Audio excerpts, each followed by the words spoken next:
Share. It looks okay now. Okay, so to the Zoom people out there, I was just,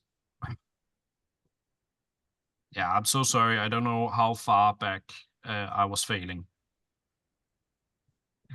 Thank you, Phil. So I was essentially telling, now here's my local copy of Torch Metrics. I have my source folder here and I have my test folder. And if I want to run the test, I just do PyTest test. It will start a large collection process. In this case, we have, okay, around 25 tests that need to be collected. I apparently have an implementation error in some of my tests, which leads to this not executing. But we could try. Let's see. We could try to go to master. It should not be broken, right? That's what that's the whole point of this lecture. Let's not run that. Let's run so you can also go in and say, yeah, let's do that. So now I'm only running like a small subset, hopefully. And the collection process should be significantly smaller.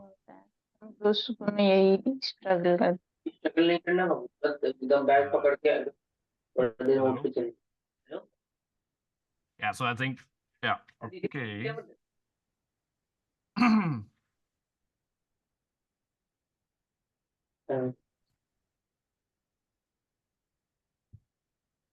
I think what's happening is Zoom is, yeah, okay. It's converting in the background, holding my CPU.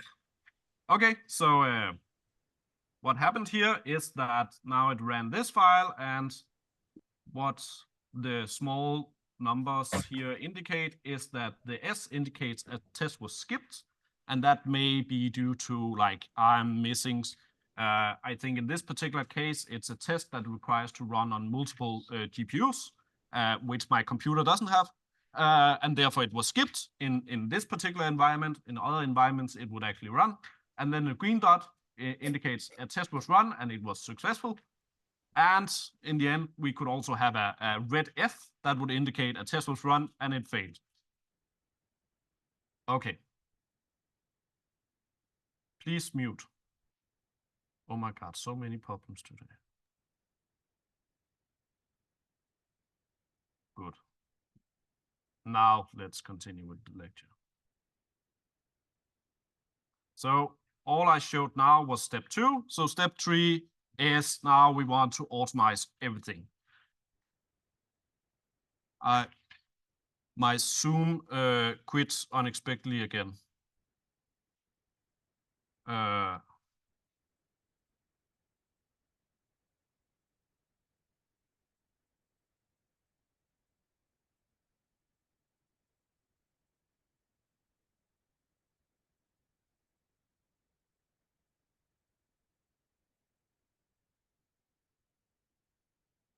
Okay, you know what? I'm trying. I will not do presenter mode. Let's hope then it works a bit better. Okay, so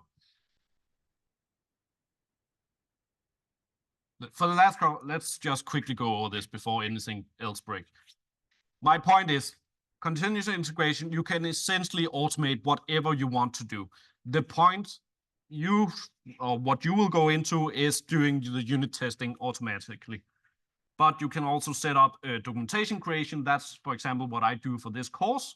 So I write code, I write Markdown when I do the material, and then I push to the GitHub repository, and that automatically creates the web page then. And that's basically just a simple documentation system that I'm using. In GitHub, which you're using, they are giving you out 2,000 free automation minutes. So that means that you can run on their machine for 2,000 minutes every month, give it for any public repository. So that's pretty nice. And there's already many to-go workflows, as they call it. That's the way, workflow files is the way to implement continuous integration in GitHub. And the autonomy of such workflow files approximately look like this. So you give your workflow a name, you tell them when it should be triggered. So in this case, I'm saying I want this workflow to automatically trigger whenever I push to main or someone creates a pull request to main. Then I have a bunch of info down here that says I have a workflow file can consist of multiple jobs. Normally, it only is one job you want to run, and that run can have multiple steps then. Jobs can run in parallel, steps run sequentially.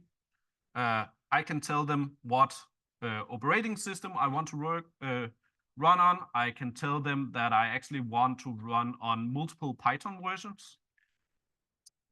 I make sure to include this magic function, which basically clones my code into whatever machine this is running on. I do some setup of Python. So this is just boilerplate code you are always nearly had to write. I make sure to install my dependencies that I need to run my tests. I maybe have some check for formatting here, and then I run my test down here. And when I include this file in my GitHub repository, this will then automatically try to execute this part of the file whenever someone pushes to main. So for Torch metrics, we have a bunch of workflow files. Someone needs to do the integration testing, some is testing in full, some is doing something for the documentation and so on. And our workflow files essentially look a bit more complex, but essentially still the same. The main steps are we install some dependencies and then we run, instead of writing pytest directly, you can do python-m.pytest. That just means execute this command essentially. We run it on Torch metrics, like the whole repository. Okay. In our CI for our test in particular, we do a bunch of combinations. So you saw this matrix argument from before, where I set out different Python versions. You can, of course, have multiple of these. So what we do in our stuff is that, first of all, we run for multiple hardware configurations. So we have Ubuntu, we have Mac, we have Windows. The hardware setup means that we run on not only a CPU, we also run on GPU.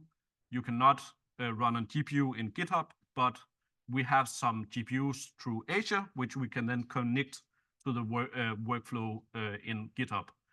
So these three over here, they run on GPU, the rest runs on CPU. So that was the hardware operating. That's just the three major systems: Ubuntu, Mac OS, and Windows. We check for different Python versions, so at least I can see 3.8, 3.10, and 3.7. And then the core dependencies for us is, of course, PyTorch. So we want to make sure that we are backwards compatible and we also work with future versions. So in this case, I think these are a bit old snapshots, but we are testing for 1.9.1, 1.10.2, 1.11.0, 1.12.1, and 1.13.0 of PyTorch to make sure that we are as compatible as possible. So I would say this is the really strong thing about these workflow and continuous integration is that when you're on your local computer, you can maybe test for, let's say, one or maybe two of these combinations, but there's no possible way for you to actually try to test all of these on your local setup. What then happens is we have these two triggers in the beginning saying when something is pushed to master and when a pull request is made to master. And then when you see a pull, what happens at the bottom of a pull request is that you will see info like this. So the tests are now beginning to run. And then we have three what's called branch protection rules. And those rules basically says this pull request cannot go into master before these conditions are met. So the first one is all tests should pass. So there should be a green checker mark over here. At least X core members should approve. In our case, it's 2 people. And that means if I make the pull request, I need 2 of my colleagues. I can, of course, not approve my own work. That would be nice. And if someone has made a comment to a pull request, it either needs to be it needs to be resolved in some way. Like I need to comment back and saying this is being fixed, or if I want something merged a little too fast, I'm just saying this is resolved without looking at it. No, we are never doing that.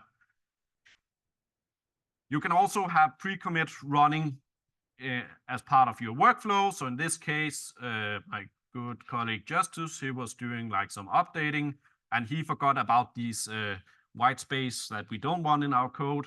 And the small pre-commit bot made sure to just remove those for him, so he doesn't have to deal with it himself. Nice thing to also think about having is what's it called, a depender bot. And as the name says, it can help you automatically check for new dependencies. So in this case, it automatically created a pull request to our repository saying, hey, I can see Cornea. You have that in one of your requirements files. They made a new release so they bumped from 0.7.1 to 0.7.2, create a new release. So the bot automatically create the pull request, and it has one change. So it's just changing a number here. The pull request automatically trigger all our continuous integration, trying to see, does the new version still work? And these, I don't know, 8 lines is essentially what needs for you to have this functionality. You're essentially saying it should check with the pip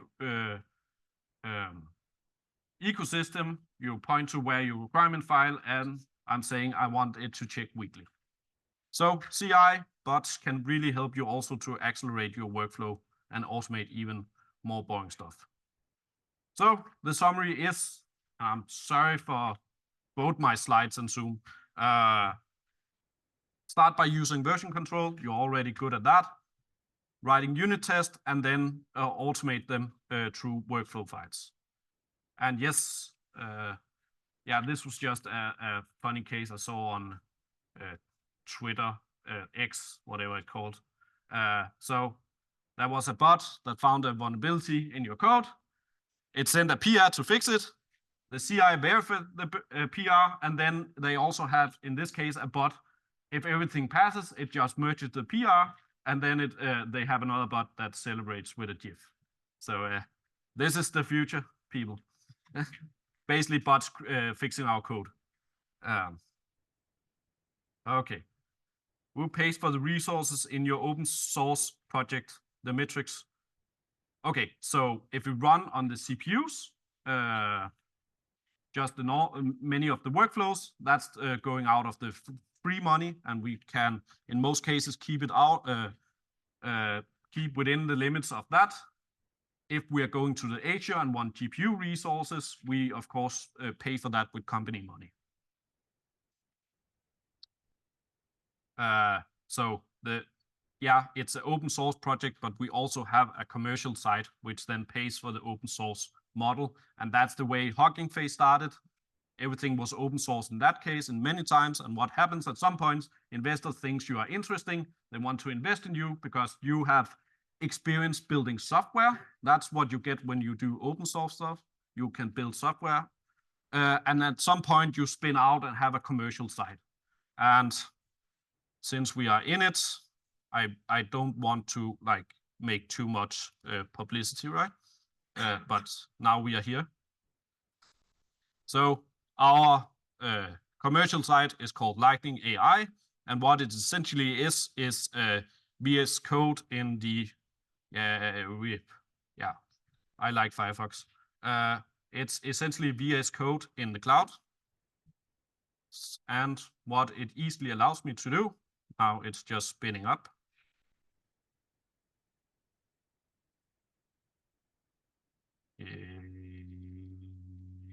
Come on. What I can do is that I can go in and automatically say, I want this work environment to essentially be equipped.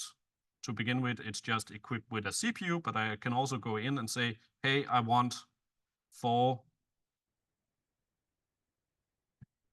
okay, I'm not pro.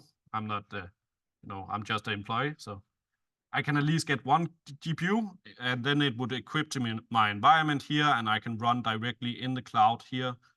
I can also spin up Jupyter notebooks. I can do jobs and so on. And the idea here is that people rent this compute power through us, which we rent through AWS. And then for providing this interface, we take a bit of a fee on top of the resources we rent out to people. Okay, that's all I want to say about our commercial side. Exercises, that's what you're going to do now. So we are on S5, continuous integration. The first one is about unit testing. Yeah, everything is working if you don't test anything. And essentially you will be working with this PyTest framework. You will be writing some tests. You will be testing both your model and your data and so on. So everything hopefully is working in your machine learning model. And at the end, you will also look at like coverage. So code coverage is like a concept saying when you execute your code, your test code like test through some of your source code, maybe not everything. So what coverage can do is that it can help you calculate the fraction of lines that your test actually hit. So if you have 50% coverage, that means 50% of your library is being tested. And that means if your coverage is low, that of course indicates that there's a lot of things that can have bugs because it's not tested in any way. So this is a core exercise to do. Then you move on to doing stuff in GitHub Actions, setting up these workflows. So in M15, you develop things locally. Now you move on to the cloud. There's action up. Then there's, I think the 3 next is optional. So there's on this pre-commit concept I talked about, where you can also make things run automatically when you commit. Continuous containers. I think many are looking forward to this. That's basically setting up automatically building of Docker containers in the cloud, so you don't have to do it locally. I know many of you hate it. You can also do that, of course, in the cloud through workflow files. And then there is also optional exercise on how to do continuous machine learning. So essentially, this is just a simple case because, again, GitHub Actions only give you CPU machines. So let's just do a simple sklearn stuff. How to automatically retrain when you do pull requests, for example. But overall, it's only the first 2. So writing test and doing these actions that are necessary for today to complete. Especially the continuous containers is like nice to know, but we will already move on tomorrow. We will really move on to cloud stuff. There will come a Google engineer here to talk more about it. That's an expert in this. So you will learn to set up a real cloud environment, and then how to use different services, such as like renting compute hardware through them, how to store your data in a bucket, how to build your Docker containers through them, how to optimize training your models, and so on and so forth. Cool.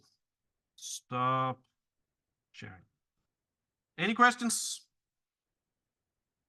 Any questions online?